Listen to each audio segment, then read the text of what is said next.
आज आपण पुरणपोळी कसं बनवायचं हे पाहणार आहोत.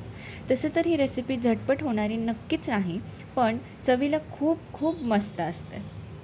सगळ्यात आधी आपण आमटी कशी बनवायची हे बघूयात. आता आपण खोबरा, कांदा, अख्खा धनिया, आलं, लसूण व बाकी गरम मसाले भाजून घेऊयात.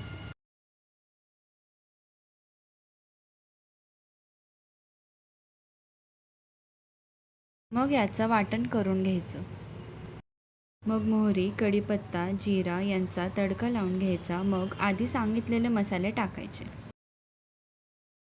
मिरची पावडर, हळदी पावडर, मीठ याला टाकून चांगलं मिक्स करून घ्यायचं. मग जो हरभऱ्याच्या डाळीला आपण शिजवलेलं त्याचं पाणी याच्यात टाकायचं. चांगलं मिक्स करून घ्यायचं. थोडं पाणी टाकून त्याला बॉईल करून घ्या. आता तुम्ही बघू शकता आपली मस्त आमटी तयार झाली आहे.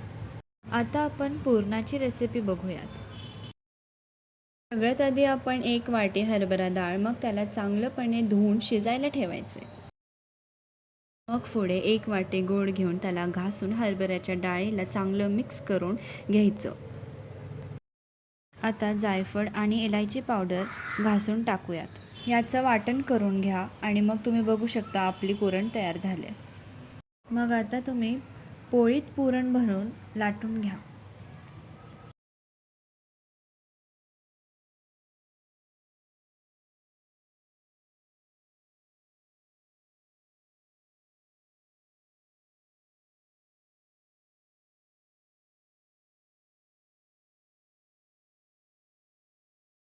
आपली पुरणपोळी तयार झाली आहे. जर तुम्हाला अशाच अजून रेसिपी हव्या असतील तर माझ्या चॅनलला सबस्क्राईब करा व लाईक शेअर कमेंट करायचं विसरू नका.